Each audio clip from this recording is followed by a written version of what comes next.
Hi, welcome to the Three English Experts. I'm Dave. I'm Rebecca. And I'm Birgit. And welcome to this episode. Three English Experts is your English podcast to help you speak better English and create a positive and happy mindset for your English learning journey. Okay, hi guys, and welcome to another episode. Today, we're talking about CVs. In American English, they call it resume, but I may be wrong on that, so maybe somebody can correct me in a second. And it's a really big thing that our colleague Rebecca does in her working life. It's working with interview training and writing CVs and dealing with CVs. So, Rebecca, explain to us a little bit what you do in that, and we'll ask you a few Q&A questions today about this topic. All right. Yeah. So, I've been teaching for about 25 years, but a long time ago, one of my biggest clients was a bank, and I had like loads and loads of clients at this bank, one-to-ones. And then the bank was taken over and restructured, and basically lots of them lost their jobs. It was not a very nice time, but they all needed to find a new job. So they all started coming to me and saying, I need a CV in English. I need to practice English interview skills. And that some of them hadn't changed their CV for maybe 10 years. And so that's when it all started, really. And so I just kind of jumped in and started doing it, and it worked really well. People were really happy with what I was doing. I found it really useful. Yeah. And it was at that point when I had one client and I was helping her with interview questions. And she said to me, you know what? You would be a fantastic coach. Have you ever thought about becoming a coach? And that was actually what brought me to coaching, that I then followed up on that topic and I did my qualification. And so I kind of then, because coaching is also really useful for interviews, because interviews is also about confidence and motivation and how you sell yourself in an interview. So that sort of brought me to coaching. And then over the years, I've worked with a lot of HR people. I've worked with a lot of recruiting people.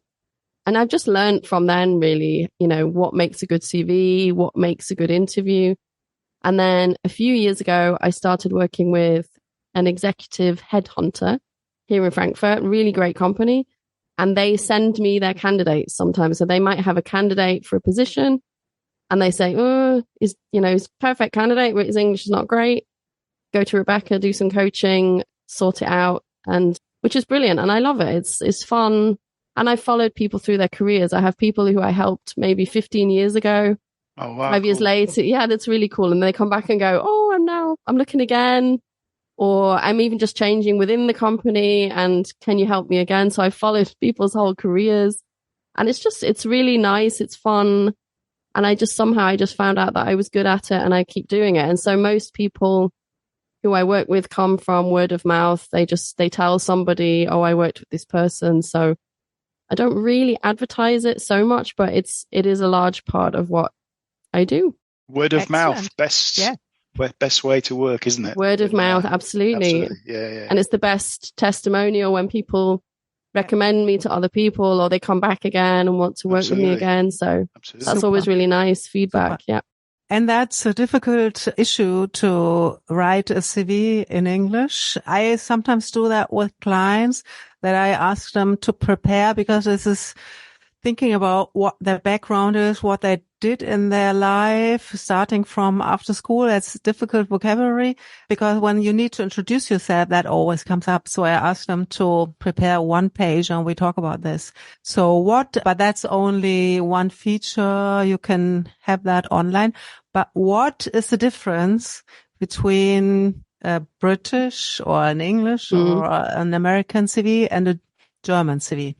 I think actually it's changed a lot. So when I was looking at CVs, German CVs, maybe 10 years ago, there was a fairly big difference between the British CV and the German CV.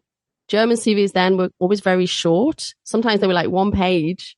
You have guys who had like 20 years experience and they had their Lebenslauf one page. They had the photograph, which we never had in the past. And they were a little bit trocken, I would say, a little bit dry, not great selling documents. We would always say a lot more and really kind of talk ourselves up a bit more. But I think meanwhile, especially due to LinkedIn, things like LinkedIn, LinkedIn is also kind of like an online CV. You put your profile there. And I think people have learned this more global style of presenting themselves. So I think these days when I see German CVs, often if it depends on the age group and it depends when they last updated their CV. But I think generally there's not such a big difference anymore, that they've learned that there is this kind of global style of, you have a profile at the beginning and, you try to put in your successes and not just a list of job duties kind of thing. So Dave, would you agree with that? Or have you seen many CVs over the years? Yes, I think I would agree with that, definitely. And I think the online presence and, as you said, LinkedIn, all these things are having an effect on CV writing and interviews as well. I think it's, what kind of mistakes do you think people are still making, though? I mean, are there things where you would say, come on, guys, it's 2024, these are the, or maybe it's not got to do with the year, but maybe it's also the cultural thing. So what kind of mistakes do you say are still being made? One of the funny ones that I see often is that people say, oh, I'm going to send you my CV, and they send it. And it says at the top of it, CV in big letters. Yeah.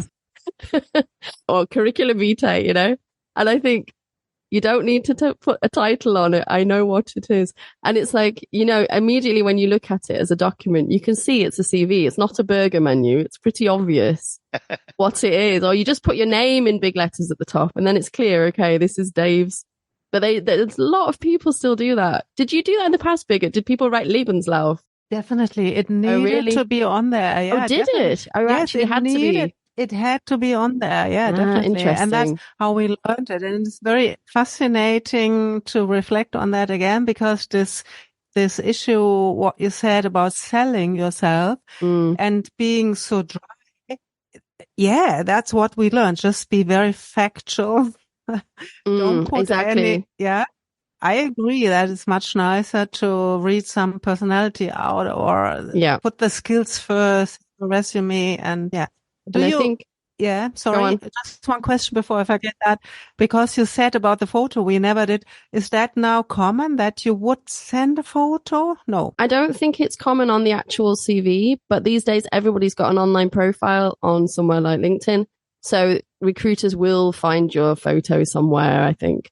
But there was this whole, equality about CVs that you don't have to put a photo because it could, influence your application. So, but, in Germany in the past, there was always these, very professional photos. I was like, wow, but, I always just say, you're not applying to Disney, you don't have to be a character and you're not going to work at Disneyland. Yeah. So I think these days, I don't think British CVs would have a photo, but they would have it on their online profile. So it's kind of, it's there anyway. It's clear. Yeah. Okay. Mm-hmm. Yeah. I mean, going back to the, selling yourself. And I think a lot of Germans feel very uncomfortable with this selling themselves. They feel like it's too much and it's blah, blah, blah. And, and my advice is always don't be the Käsebrot. So we kind of discussed this last time when we talked about food. Oh, wonderful. That the Germans are not very good at selling food. It's just schnitzel and bombers, because everybody knows what a schnitzel is. And we would say, we would say it's tender, crispy, fried, locally fed, organic chicken. And it's just chicken. That's a wonderful comparison. Yeah. And the same is with the Käsebrot. For years, I never ordered Käsebrot because it's just cheese bread in Germany, although I love cheese, and I never ordered it because I thought that sounds so boring. Why you would I order gherkin on it? You get all kinds of things on that. And I finally ordered it once and I was overwhelmed. I was like, wow, what have I been missing all these years? That's how we surprise people, Really? And I was like, wow, there's 3 types of local cheese. There's a bit of salad. There's a gherkin, and there wasn't even a schnapps on it. There was a little schnapps, and I was like, what have I been missing? And that was all just because it was advertised, in my opinion, wrongly, Käsebrot. So I would say good comment, yeah. Yeah, you don't have to be over the top. You don't have to lie. You don't have to be, a superhero. But don't be the Käsebrot. Tell me if you've got 3 types of cheese and you're offering me salad and a schnapps. Tell me about it, because I might be more likely to choose you than the other Käsebrot, So it's a balance. You know what I'm saying, though? Definitely, I do. It's this balance between not being too over the top, not being the ultra super duper crispy chicken, but you've got 3 types of cheese. So tell me about that. So I say to my clients, don't just tell me what you've done, show me, so, say, well, I'm an accountant, and then they list the tasks of an accountant. And I think, well, that's just a job description. That's not you as a person. Maybe you introduced a new system. Maybe you learned a new software. Maybe you were involved in some special project which had a certain result. And don't just show why you are different from every other accountant who's applying for this job. So I think that's the point, is, giving examples, showing your successes of what you've learned. And then people say, oh, but I'm not in sales. I can't describe how many products I sold. It can be other successes. It can be learnings. It can be, projects that you've been involved in, or introducing new systems. Or there's a lot of things you can put there without it being figures or numbers. Yeah, I think that's a big problem. And I think what I'm hearing here is already interview coach. I'm a CV coaching rather than telling people what are the actual facts. How do you write the date correctly? Exactly. What to write as an address. So that's what you focus on. It's mostly. A combination. Obviously, there is the language aspect, checking that it's written properly in English. It's much more than that. It's about using the right language. And it's funny because some people, once they say, oh, I just need a translation of my German CV and I just need to practice interviews in English. And then they end up changing their German CV based on what we've worked on because they like their English CV more. And that's the point. I don't just translate or proofread what they've done. I look at the content as well, which is really important. And that's really helpful for a lot of people. Yeah. Another one is, on the one hand, they're the Käsebrot. They don't sell themselves enough. But sometimes they tell you too much irrelevant information. Place of birth. Hintertupfing, I don't know where. That was one. I know. Yeah, needed to be on there. Yeah. Again, not relevant. I would only put place of birth if I was an international person. Maybe I was born in, I don't know, Singapore, and now I'm living here, just to show my sort of, background maybe. But if you're applying to a company here in Germany and you were born in Kassel, I don't think it really matters that anybody cares where you were born, really. It's pretty interesting. If you were born in Munich and you now lived in Berlin, that shows you're sort of able to move. You're able to move. You're interculturally wise. Yeah, it's just too much. And, also education, people go too far back in their education. They do the Grundschule. And I think you've got a master's and you're telling me that you went to junior school. I'm pretty sure that I could imagine that you did go to junior school if you've done a master's, Oh, that's so funny. Again, so keep it relevant. I would never go back more than you can still put your Abitur, I think, your A-levels on there. But even then, some people don't even do that. They just start with their degree. But Abitur, I think, is the starting point. Don't go further back unless there's something really relevant that needs to be there. But yeah. I think we could all do with some CV and interview training, Rebecca, here from definitely. I think where do we get these useful information from? Yeah, it's just learning by doing, I think. Yeah, I think people, there's all these templates online that you can find. Yeah. So people follow these templates, but they don't always think about, is this really relevant to me? And also if you're 21. You've got less to put on your CV. So then you would maybe put more on about your education. But if you're 45, I don't care what junior school you went to, really. Nobody does. Oh. We believe you. You went. Very, very true. Pretty sure. Have you got a kind of list you send out, or on request? Do you sell a little Leitfaden for somebody who wouldn't take a coaching but would be interested now, of listeners or so? Yeah, I do have a checklist that people can download from my website, but I don't charge for it. It's just a short checklist. But normally, often when people have read the checklist, they often come back and book appointments with me because they want to know more. But I do have a basic kind of checklist that people can, if you go to my website, you can have a look at that. And yeah, it all really depends. It's very individual what people need. Some people have nothing, they've got no CV at all. Some have got one that's 20 years old. Some have already got an English version. They just want me to have a look through. So I can't say, oh, you need 6 lessons to do this. It really depends on where you are, what your targets are. And I also do coaching. So I get people who are like, oh, I really need to look for a new job, but I don't have the confidence right now. And so I do this coaching confidence as well, which is where the coaching comes in, motivation, trying to figure out what do I want to do now. I get people who are kind of stuck in their career and want to just have a conversation about, you know, where are my options, what could I do, and talk it through with somebody. So I don't tie anyone into a package. You don't have to book a certain number of appointments. It's really flexible, let's say. Yeah. Being the AI guy. Here we go. Rebecca. Here we go. I mean, how do you see AI development and that with CVs? And can you tell a difference, for example, between an AI ChatGPT written CV and a personal one, for want of a better word? Obviously, it is ChatGPT. It's a big topic because it's easy. It's hard to write a CV. It's not always an easy thing to do, and it takes time and effort. And so, of course, people say, well, let's just put all the information into ChatGPT and it will create a CV for you, no question.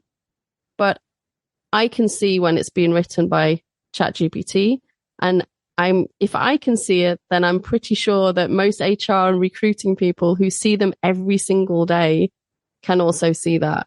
And it's interesting. I was anticipating your question, Dave. Okay. So I know you love your ChatGPT. So I read online that 53% of recruiters today are very skeptical about CVs that have been produced by AI. That they immediately feel slightly negative. It's quite interesting. And they said because basically they felt there was no effort. That the person hadn't taken enough time, effort to put their personal CV together, you know? Yeah. And so that actually already gave a bit of a negative vibe. So that's the one point. They also said they felt there was no human voice in there, that it was all very slick and there was lots of nice vocabulary, but there was no personal touch, which I would agree with. So when I sit with people and we do the CV, we do it together, you know, we put it together, they create it, and then we sort of tune it together. Mm-hmm. The problem is, okay, the CV, maybe you get an interview, but in the interview, you can't use AI. In the interview, you've got to present yourself. And if you don't really know your CV very well, you didn't write it actually. It's quite hard to then reproduce that when you're in an interview. So you could have this super duper, I don't know, CV that's not quite you. And then you go to the interview and they go, well, that doesn't really match up. Yeah. And I think, maybe it's good to have AI and to have this as a help and use it as support. But in this special case, if you're looking for a job, you should, I think maybe that's the summary of it. It's better to put the effort in, like, and because you've got to sell yourself and work for that position. I think that's a good idea. Yeah. I mean, some of them said that, you know, obviously to use it as a help, for example, to like maybe run it through once you've done a draft or something like that. It's not the end of the world, but don't let it just create something for you, because that's not you and you're the one who's going to sit in the interview. I think one thing I've heard a lot, you know, from recruiters, there's 2 big questions when they meet a candidate. Question 1 is, are you suitable? So do you have the right skills, or do you have the right potential? And are you suitable for our company culture? That's another big point. And the other question number 2 is always, do you really want the job? And I've actually had clients who were rejected from a job. And when they asked, why didn't I get the job? They said, we just felt you didn't really want it. And so, you know, approaching with an application written by ChatGPT that's obviously written by ChatGPT kind of shows a little lack of, I really want this job and I've really spent time writing this application. So I would just say careful, basically. Careful how you do it. And as a non-native, if you're not native, it's difficult to judge maybe, does this sound like ChatGPT or not? You know, if you're not a native, it's difficult. I think if it was in German, maybe I wouldn't notice as much. I don't know. So that's the other point. Wonderful. Sounds great.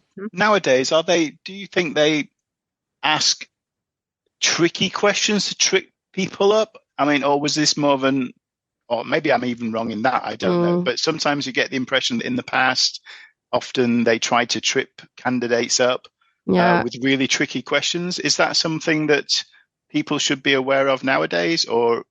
Unfortunately, yeah, it still happens. I think it really depends on the company. I think normally if you do your homework and you look online, it depends on the company. If it's a small company, it's very difficult to find out what kind of questions they're going to ask. But, I've coached people at a very, very big, famous electronics provider, and they have like books and books of questions. They have like whole catalogs, and they're really tough questions. And they go through like 6 or 7 interviews through these questions. And it really depends.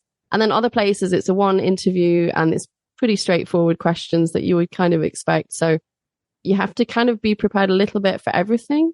There are the bizarre questions. And if you go online, Google, also ChatGPT would probably tell you some of these slightly weird questions and potential ways to answer them. So again, you need to do your homework. So I have a massive list of questions so when I'm coaching people, we go through all kinds of questions.